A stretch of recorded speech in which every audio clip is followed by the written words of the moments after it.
22e journée de Ligue 1 et on va aborder ces deux rencontres-là, à savoir le Paris Saint-Germain qui se déplace en Bretagne contre les Rennais et l'AS Monaco qui reçoit les jaunes du FC Nantes. Deux affiches pour ce vendredi, très importantes pour toutes les équipes. Paris doit gagner à Rennes pour garder la première place, puisque Lens n'arrête pas de coller les Parisiens au basket. Rennes doit essayer de faire quelque chose pour reprendre et gagner du moral, de la confiance, mais avec un entraîneur qui a fui le Stade Rennais, ça va être très compliqué. En plus que Jacquet, défenseur qui a signé à Liverpool, sera absent, mais c'est pas un problème puisque les Rennais ont ce qu'il faut pour le remplacer. Moi, il n'y a pas de doute, c'est pas un gamin de 17-18 ans qui risque de manquer à l'appel et c'est pas un problème. Alors, c'est pas une excuse. Et côté Monaco-Nantes, on a un Monaco qui est 10e, catastrophique, avec un entraîneur qui était censé apporter du plus, une nouveauté et un regain de motivation, mais c'est clairement cata. Et le FC Nantes qui, eux, sont dans une zone critique et ils se doivent absolument de se découvrir pour essayer de prendre les 3 points. Mais à Monaco, ça risque d'être très compliqué.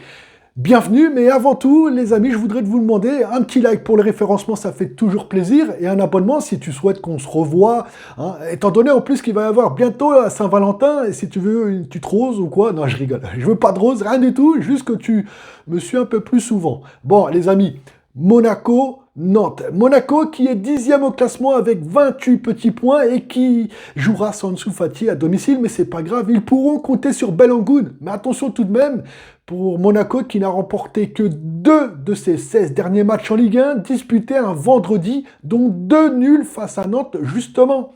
Nantes 17e avec 14 points se retrouve au plus mal et dans l'obligation donc de se découvrir pour marquer dans un premier temps et surtout pour gagner, ce qui risque d'être très compliqué étant donné que Nantes n'a plus gagné depuis 5 matchs et pour ne rien arranger, Nantes n'a plus battu l'AS Monaco depuis 2012. Alors pour ce match-là, ça va être un match ouvert, j'imagine, un jeu où Monaco va se découvrir et Nantes aussi, parce que Nantes qui joue à l'extérieur, n'a rien à perdre.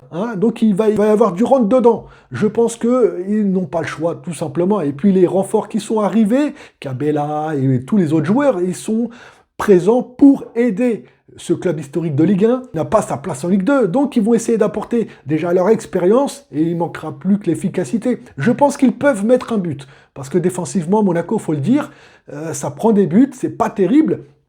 Donc, je vois bien le FC Nantes mettre au moins un but, mais à côté, comme je l'ai dit, Nantes n'a plus battu Monaco depuis 2012. Ça compte quand même un peu. L'AS Monaco qui va devoir essayer de gagner, parce que dans l'optique de la Ligue des Champions qui va arriver avec ce match contre le Paris Saint-Germain, il serait bien temps de se remettre les idées en place et la motivation, elle doit être présente et ce match doit apporter plus de clarté au vu des matchs qui vont arriver très importants. L'AS Monaco, malgré l'absence d'Ansu Fati, qui n'est pas un joueur majeur malgré qu'il soit le meilleur buteur actuellement de l'AS Monaco, ce qui est plutôt bizarre quand même pour un joueur qui a mis, je crois, 3 ou 4 pénaltys. Enfin bref, l'AS Monaco aura l'opportunité de mettre pour moi au moins 2 à 3 buts.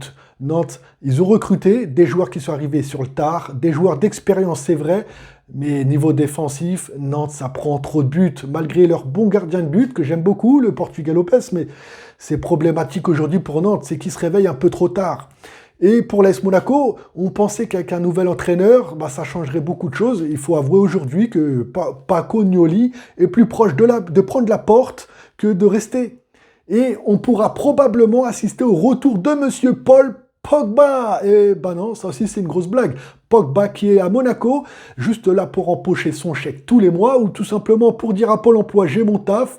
Je trouve ça dégueulasse de la part de Pogba d'avoir signé, ou plutôt Monaco ont été bêtes, Monaco ils auraient dû faire signer à Pogba, tu touches tant par match, voilà, si tu joues tu touches, si tu joues pas tu touches pas, parce qu'aujourd'hui c'est une arnaque totale, c'est triste, moi qui étais très content à l'idée de revoir Pogba, mais je vois tout simplement pour ce match-là entre Monaco et Nantes, un match ouvert comme je l'ai dit, avec l'obligation de Nantes de gagner et de Monaco de remonter au classement et de se mettre bien au vu des prochains matchs, je vois un match nul, au moins un partout.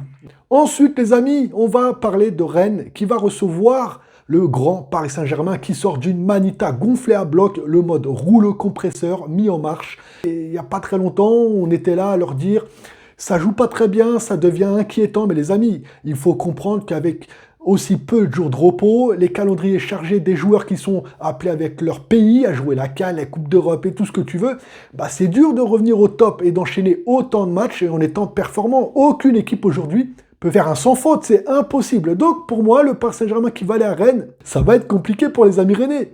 Comment tu veux qu'ils réussissent quelque chose, Rennes, dans un premier temps sans entraîneur? Niveau classement, il n'y a pas trop à se plaindre, hein. Mais Rennes, mentalement, au niveau du jeu, c'est compliqué. Mbolo, c'est dur. Alors, en plus, faut le dire, Rennes, c'est une équipe qui aime particulièrement embêter le Paris Saint-Germain. Mais ça, c'était il y a un petit moment, tu vois. Là, je n'imagine pas autre chose qu'une victoire parisienne. Côté à 1,43. Faites attention, les amis, comme je le dis tout le temps, si vous misez, ok, mais des mises raisonnables. À moins d'avoir un portefeuille gonflé comme ça, bon, c'est pas mon cas. Donc, soyez raisonnables, mais attention quand même. Parce que c'était peut-être un effet de feu de paille, cette victoire au Parc des Princes contre l'Olympique de Marseille, avec cette Manita tout simplement magnifique. On sait que bah, c'est un classique. Paris avait envie de montrer, d'envoyer un signal fort au monde entier. Bah, le signal, je pense qu'il a été reçu par tout le monde. Mais peut-être qu'il pourrait baisser un peu de régime. Luis Enrique pourrait favoriser et faire tourner des joueurs qui n'ont pas forcément joué contre Marseille, dans l'optique de les faire reposer et donc de préparer au mieux ce prochain match de Ligue des Champions qui va arriver très bientôt. Donc on devrait avoir des joueurs différents pour cette équipe type.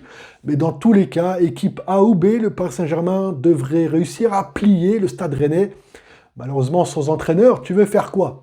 Hein, Franck Hayes va arriver, mais il ne sera pas présent pour coacher son équipe. Et puis même s'il était présent, c'est pas en une semaine que tu arriverais à mettre en place une équipe, ton jeu en place, non. Donc tout simplement, les amis, là où je suis sûr, c'est que le Paris Saint-Germain ne va pas se louper contre Rennes, à moins de mettre vraiment une équipe remaniée de A à Z avec que des jeunes joueurs, d'accord? Voilà les amis, c'était ma journée 22, championnat de France, Ligue 1, notre plaisir, notre Ligue 1. N'oubliez pas un petit like, un petit abonnement, comme je vous l'ai dit, ça fait toujours plaisir. Et moi, je vous dis à bientôt pour une prochaine vidéo, sachant en plus qu'il y a la Ligue 1 qui continue samedi et dimanche, donc on va se revoir. Abonne-toi, ça me fait plaisir. À bientôt. Bouf.